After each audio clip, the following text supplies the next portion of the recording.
قرآن سورہ اعراف میں غالباً آیت نمبر 176 میں پروردگار ایک قصہ بیان کر رہا ہے.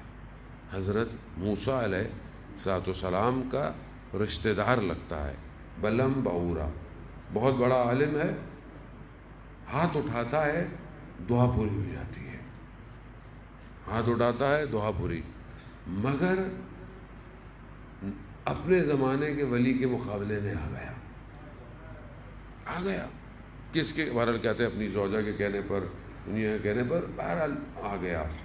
قرآن اس کے بارے میں جو الفاظ کو استعمال کر رہا ہے جان محترم، ہمیں اس کو توجہ کی ضرورت ہے. بہرحال میں آپ کے سامنے آیت کا یہ پہلا حصہ پڑھ کر دکھاؤں تاکہ کلام الہی کو ہم سمجھنے کی کوشش کریں. پروردگار کہتا ہے کہ وَلَوْ شِئْنَا لَرَفَعْنَاهُ بِهَا، ہم چاہتے تھے کہ ہم اسے اوپر لے جائیں، رفعت دیں، ہم چاہتے تھے اسے اپنی آیتوں کے ذریعے سے اوپر لے جائیں. وَلَكِنَّهُ أَخْلَدَ إِلَى الْأَرْضِ، مگر وہ زمین پہ چپک گیا خود. قرآن ہے سارے ہوتا. ہم تو جو باتیں کریں ہوا میں بکھر جاتی ہیں، کلام الہی ہے. خدا کہہ رہا ہے کہ ہم اسے اوپر لے کے جانا چاہتے تھے.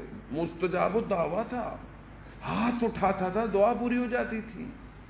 اور یہاں ہم لوگ بعض کہتے ہیں ہماری دعا کیوں نہیں پوری ہوتی، ہماری دعائیں کیوں ہو جاتی ہیں. عزیزان محترم، کچھ گناہ ایسے ہیں کہ وہ دعاؤں کو آسمان سے نیچے پھینک دیتے ہیں. تردد الدعا، حدیث میں ایسی گناہ ہے جو دعاؤں کو واپس زمین پہ مار دیتے ہیں. آپ کرتے رہیں.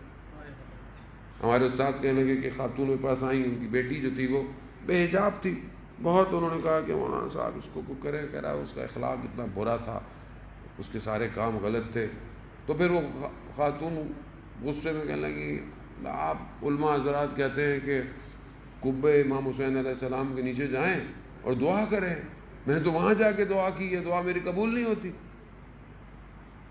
تو استاد ہمارے کہنے لگے کہ میں نے خاتون سے کہا ایک پانی شیشے کی بوتل، اس کا ڈھکن آپ بند کریں اور اسے دریا میں پھینک دیں، اور کئی مہینوں تک وہ دریا میں پڑی رہے، تو کیا اس میں ایک قطرہ بھی اندر جائے گا؟ کہا خود عمل ایسے کیے ہیں کہ دعا پوری ہی نہیں ہوگی. وہ انسان ہوتا، پھر انسان خدا کی بارگاہ میں شکوے کرتا ہے. خود تو اپنا عمل دیکھے. خدا کہہ رہا ہے ہم اس کو اوپر لے کے جانا چاہتے تھے، رفعت دینا چاہتے تھے، مگر یہ خود زمین پہ چپک گیا. خب رفعت، رشد، چپکنا، راقد، اور پھر نہ صرف چپکا بلکہ تباہی کی طرف چلا گیا.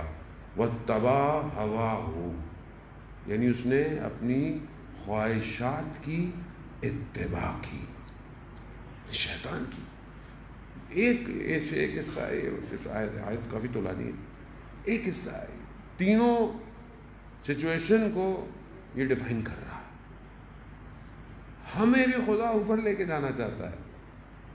خدا اپنی ہر مخلوق سے محبت کرتا ہے. ایسا نہیں ہے کہ خدا فلانے سے محبت کرتا ہے تو فلانے سے نہ.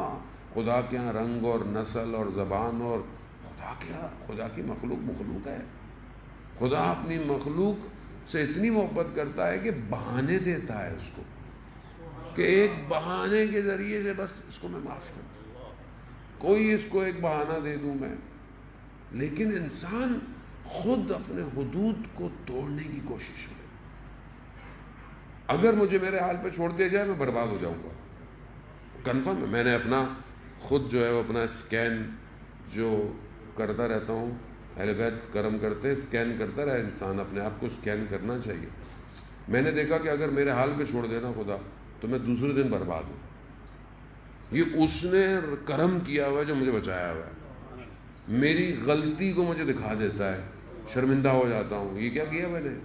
تھوڑی دیر بعد انسان ہے، انسان ظاہر ہے، انسان سے غلطی ہوتی ہے، زبان سے ہو گئی، ذہن سے ہو گئی، فوراً خدا کہتا ہے یہ تم نے غلط کیا ہے. کمال یہ ہے فوراً جھک جاؤ, فوراً ٹھیک نہیں بنے, کھڑے رہنا ہے. زندگی میں بھی ایسا ہی ہے. میں نے آپ سے کچھ بات کیا, آپ مجھ سے ناراض ہو جائے, دوستی کر لیں, کیا ہے, معافی مانگ لیں, انسان ختم تو نہیں ہو جاتا. یہی پریکٹیکل لائف کی امپلیمنٹیشن انسان کے سول پر افیکٹ کرتی ہے. جب انسان ظاہری طور پر اپنے آپ کو سخت رکھا ہوا ہو, کچھ نہیں کر سکتا.